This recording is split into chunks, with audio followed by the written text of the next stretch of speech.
দেখুন আজিজ বাবু, আপনার ব্রেনে একটা বড় টিউমার হয়েছে। যত তাড়াতাড়ি সম্ভব অপারেশন করতে হবে, না হলে অনেক বড় বিপদ হতে পারে। হিনালিল্লাহি। আমি কিছু ওষুধ লিখে দিচ্ছি, নিয়ম করে খাবেন, কেমন?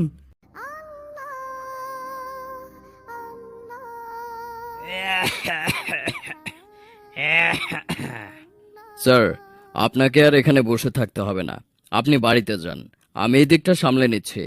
হ্যাঁ, আজ থেকে ব্যবসার দায়িত্ব তোমাকে সামলাতে হবে আজিজ।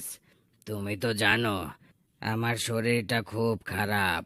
আমার পক্ষে কোনো মতেই ব্যবসা সামলানো সম্ভব হচ্ছে না। এটা নিয়ে আপনি কোনো চিন্তা করবেন না স্যার, আমি আপনার এই ব্যবসাটা ঠিক আমার নিজের মতো করেই দেখাশোনা করব। আমি জানি তুমি খুব ভালো মানুষ, এই জন্যই আমার এই ব্যবসাটা তোমার হাতে তুলে দিলাম। আমি আজ আসি। মেঘমালা আকাশে উড়ে উড়ে যায়, পর্বত চূড়া হয়ে আড়ালে হারায়। মেঘমালা আকাশে উড়ে উড়ে ফারজানা, ফারজানা, দেখো তো এমন সময় কে এলো?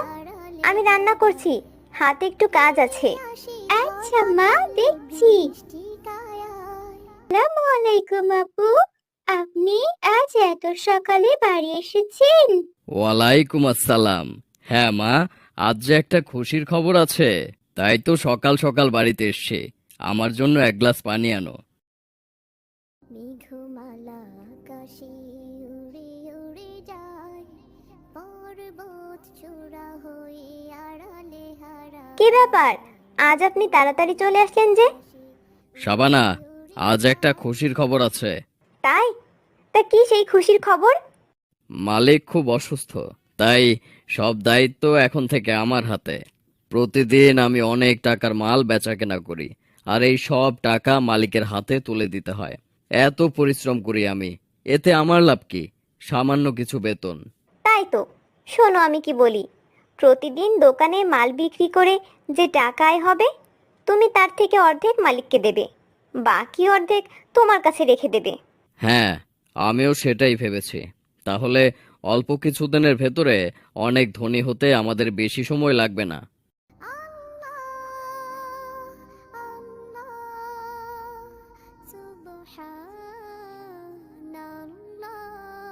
আসসালামু আলাইকুম স্যার, কেমন আছেন? ওয়ালাইকুম আসসালাম।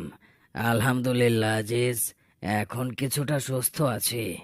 স্যার, আপনার 7 দিনের মোট 20,000 টাকা আছে। সে কি কথা আজিজ, আগে একদিনেই আমার দোকানে 5,000-এর বেশি বেচা কেনা হতো, আর তুমি 7 দিনের মোট 20,000 টাকা দিচ্ছ?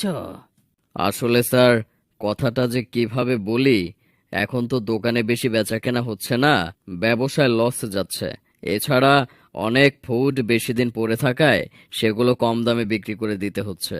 ও আচ্ছা, কি যে একটা অবস্থার ভেতরে আছি, এদিকে বিছানায় পড়ে থাকলাম, অন্যদিকে ব্যবসায় লস যাচ্ছে।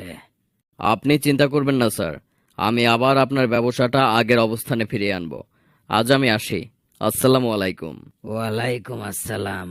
এখন তুমি তো আমার ভরসা আজিজ। তোমার সৃজন মাঝে খুঁজি তোমায়, কাননে ফুলেরা হাসি স্নিগ্ধ মায়ায়। আসসালামু আলাইকুম বন্ধু আব্দুর রহমান, বল কেমন আছিস? ওয়ালাইকুম আসসালাম। আলহামদুলিল্লাহ বন্ধু, তুই কেমন আছিস? আলহামদুলিল্লাহ বন্ধু। আসলে আমার মেয়েটা বায়না ধরেছে আত্মীয় বাড়িতে যাবে। আপন বলতে তো আমার আর কেউ নেই, তাই তোর বাড়িতেই চলে এলাম। খুব ভালো করেছিস বন্ধু। কিছুদিন ধরে আমিও তোর কথা ভাবছিলাম, অনেক দিন হলো তোর সাথে দেখা হয়নি। আমার স্ত্রী মেয়ে তোদের দেখলে বেশ খুশি হবে। দাঁড়া, আমি ডাক দিচ্ছি। ফারজানা, শাবানা, কই গো, এদিকে এসো, দেখো কারা এসেছে আমাদের বাড়িতে। কে এলো? আরে ভাই ভাবি যে এতদিন পরে, কেমন আছেন আপনারা? আলহামদুলিল্লাহ। আপনারা কেমন আছেন ভাবি? আলহামদুলিল্লাহ, আমরাও সবাই ভালো আছি। শাবানা, তুমি দুপুরের রান্নাটা বসাও। আব্দুর রহমানের পছন্দের চিংড়ি আর ছাগলের মাংস রান্না করো। আজ জমিয়ে সবাই একসাথে খাবার খাবো। হ্যাঁ, আমি এক্ষুনি যাচ্ছি। বন্ধু, মনে হচ্ছে তোর অবস্থা আগের থেকেও বেশি ভালো হয়েছে। তা কি এমন কাজ করিস যে 2 দিনে তোর অবস্থার এত উন্নতি হলো? শহরে বড় একটা ফুডের দোকানে থাকি। ওই ব্যবসার সম্পূর্ণ দায়িত্ব এখন আমার। মালিক অসুস্থ। তুই বন্ধু মানুষ, তোর সাথে বলতে কোনো সমস্যা নেই। ওই দোকানের প্রতিদিন যে বেচাকেনা হয় তা থেকে অর্ধেক আমার কাছে রাখি, আর বাকি অর্ধেক মালিককে দিয়ে দেই। ও আচ্ছা, এটা তোর মালিক জানে? মালিক কি তোকে বেতনও দেয় নাকি? আরে কি বলিস, বেতন দিবে না?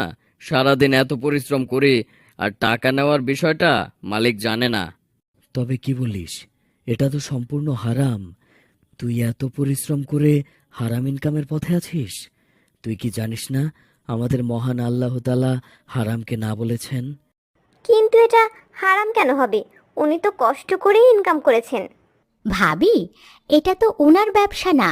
ব্যবসায়ের মালিক ব্যবসাটা বিশ্বাস করে ভাইয়ের কাছে দেখাশোনার জন্য দিয়েছেন। সেখান থেকে যদি ভাই না বলে টাকা নেয়, তবে সেটা হারাম বলেই গণ্য হবে। হ্যাঁ বন্ধু, এটা খুব খারাপ। এই হারাম এমন একটা বিষয় যার শাস্তি দুনিয়া থেকে শুরু হয়, আর কবরে হারামখোর ব্যক্তিকে জাহান্নামে নিক্ষেপ করা হয়। হারামখোর ব্যক্তির দোয়া আল্লাহ কখনো কবুল করেন না, আর হারামে বরকত কমে যায়, শান্তি পাওয়া যায় না বন্ধু। দেখ বন্ধু, এত হারাম হালাল দেখতে গেলে জীবনে কিছুই করা যাবে না। সে যা হবে দেখা যাবে। তোকে আল্লাহ তাআলা হেদায়েত দিক। চলো রাজিয়া, আমরা উঠি। সে কি?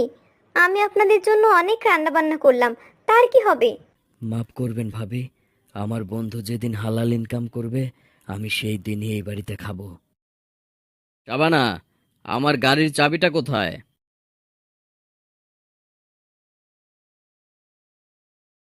এই তো আপনার গাড়ির চাবি। কি হয়েছে বলুন তো আপনার? সব কেমন ভুলে যাচ্ছেন। কি হয়েছে আমি নিজেও বুঝতে পারছি না শাবানা। সব কেমন ভুলে যাচ্ছে।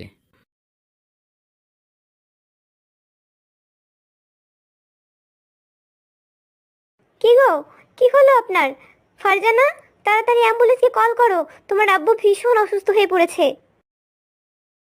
দেখুন আজিজ বাবু, আপনার ব্রেনে একটা বড় টিউমার হয়েছে।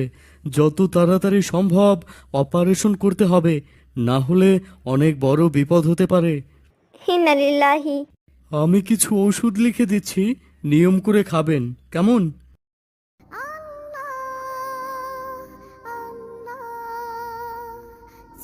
শুনলাম আপনার বন্ধু নাকি খুব অসুস্থ। কি হয়েছে আমার বন্ধুর? শুনলাম নাকি ব্রেন টিউমার হয়েছে। ইন্না লিল্লাহি। সে কি? চলো আমরা গিয়ে দেখে আসি। আজ তো সন্ধ্যা হতে চলল, আমরা কাল গিয়ে দেখা করে আসব। ঠিক আছে। কেমন আছিস বন্ধু? ভালো নাই বন্ধু। বন্ধু, যে অবস্থাতেই থাক, সর্বদা আল্লাহর শুকরিয়া করতে হয়। ভাবি, আপনি চিন্তা করবেন না, দেখবেন ভাই খুব তাড়াতাড়ি সুস্থ হয়ে উঠবেন ইনশাআল্লাহ। দোয়া করবেন ভাবি, তাই যেন হয়। বন্ধু, তোর ফুড দোকানের কি হলো? আমি অসুস্থ থাকায় বন্ধ আছে। দেখ বন্ধু, যে মালিক অসুস্থতার জন্য তোকে বিশ্বাস করে তার দোকানের দায়িত্ব দিয়েছে, সেই বিশ্বাসের অমর্যাদা করার কারণে আজও তুই অসুস্থ হয়ে পড়লি। এটা হয়তো আল্লাহরই গজব তোর উপর এসে পড়েছে বন্ধু। তাই বলি, তোর মালিকের কাছে গিয়ে ক্ষমা চেয়ে নে, দেখিস সব ঠিক হয়ে যাবে ইনশাল্লাহ। তুই ঠিকই বলেছিস বন্ধু। আমার মনে সত্যি কোনো শান্তি পাই না। অশান্তি থেকেই যায় মনের ভেতর। আর এখন তেমন কোনো কাজে বরকতও পাই না। বন্ধু, তুই আজকের পর থেকে হারাম ইনকাম বন্ধ করে দে, দেখবি না খেয়ে থাকলেও মনের ভেতরে ইনশাল্লাহ শান্তি অনুভব করবি। হ্যাঁ বন্ধু, আমি আমার ভুলটা বুঝতে পেরেছি। আমি আর আজকের পর থেকে কখনো হারাম পথে চলবো না। আজ থেকে দোকানে যে টাকা আয় হবে সব টাকা মালিকের হাতে তুলে দিব ইনশাল্লাহ। সব দোষ আমার গো, আমি তোমাকে এই কুযুক্তিটা দিয়েছিলাম। মহান আল্লাহ তাআলা আমাকে ক্ষমা করুক। আজকের পর থেকে তোমাকে আর কখনোই কুযুক্তি দিব না, সব সময় সৎপথ মেনে চলার কথা বলবো। বুঝেছিস বন্ধু, এই জন্যই তোকে আমার এত ভালো লাগে। সেই ছোট্ট থেকে আজ পর্যন্ত তুই আমাকে অনেক খারাপ কাজ থেকে বাঁচিয়েছিস। সত্যি তোকে বন্ধু হিসেবে পেয়ে আমি খুবই গর্বিত।